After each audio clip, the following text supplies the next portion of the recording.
수요 공급 법칙에 관련된 공부를 하고 있어요. 수요라는 말은 사겠다라고 했어요. 공급은 팔겠다. 그러면 사고 팔면서 물건을 나눠 쓰는 것이 수요 공급의 본질이에요. 그래서 수요와 공급을 통해서 나타나는 결과는 뭐냐? 수량을 배분하는 거죠. 그러면 여기서 그 수량이라는 물건이 어떤 물건이냐에 따라서 그 물건을 정하는 기준이 있죠. 여기에 유량이라는 말하고 저량이라는 말이 있어요.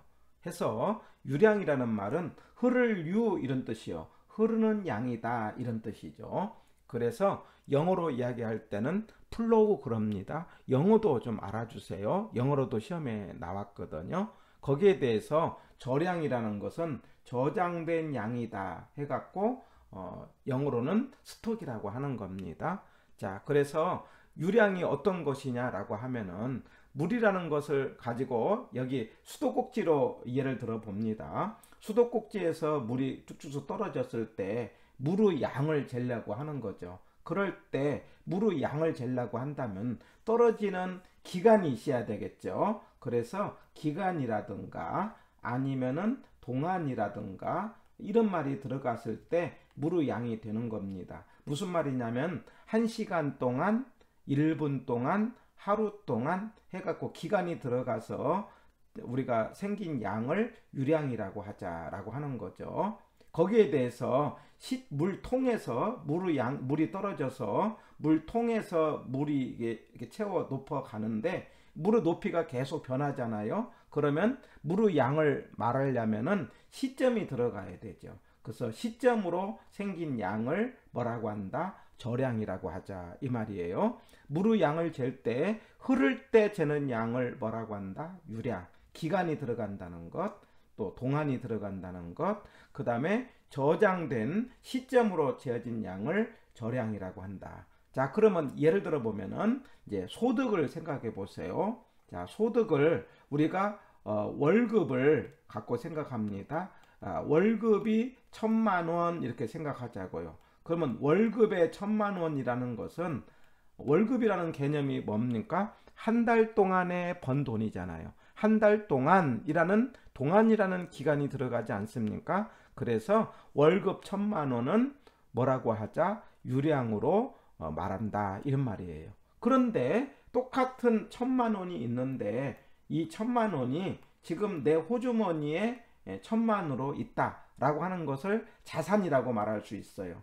자산이라는 것은 값어치가 나간 물건인데 그 값어치가 나가는 물건은 어떻습니까? 시점에 따라서 가격이 달라지죠. 해서 자산은 시점에 따라 달라지기 때문에 저량입니다. 해서 지금 호주머니에 있는 돈은 저량이고 월급으로 이야기하면은 유량이다.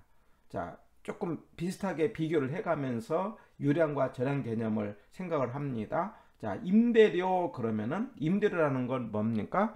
건물을 사용하는데 한 달 동안 사용하고 낸 대가, 1년 동안 사용하고 낸 대가니까 1년 동안이라는 동안이 들어가지 않습니까? 그럴 때 임대료는 금액이 얼마가 됐던 간에 유량이라고 하는 거고요. 거기에 대해서 가격이라고 할 때는 가격이라는 건 물건의 가격은 날짜마다 다르죠. 오늘 가격 다르고 내일 가격 다르고 날짜마다 다르기 때문에 시점이 들어갑니다. 그래서 임대료는 유량이라고 하고 가격은 저량이라고 한다. 이렇게요.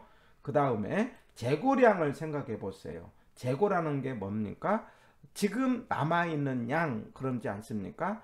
그 기준되는 날짜에 남아있는 양을 재고라고 합니다. 그래서 재고량은 저량이 되는 거죠. 거기에 대해서 생산량을 봅니다. 생산량은 생산을 하는 동안에 시간이 들어갑니다. 하루 동안의 생산량, 일주일 동안의 생산량, 한 달 동안의 생산량 이렇게 이야기하기 때문에 생산량은 유량이 되는 거다라고 하는 거죠. 그래서 바로 이 생산량을 주택으로 이야기할 때 신규 주택 그러면은 유량이 되는 거고 이 재고량을 기존 주택 이렇게 이야기하면은 저량이 되는 겁니다. 해서 우리가 수요 공급을 하는 과정에서는 수량을 나눠 쓰는데 그 수량이라는 게 일반적으로 이야기할 때는 일정 기간 동안에 그렇게 이야기를 하죠. 일정 기간 동안이기 때문에 수요 공급량은 뭐가 되는 거죠? 유량이 되는 것이 일반적이에요. 그러나 우리가 물건을 사고 팔 때 보면은 부동산은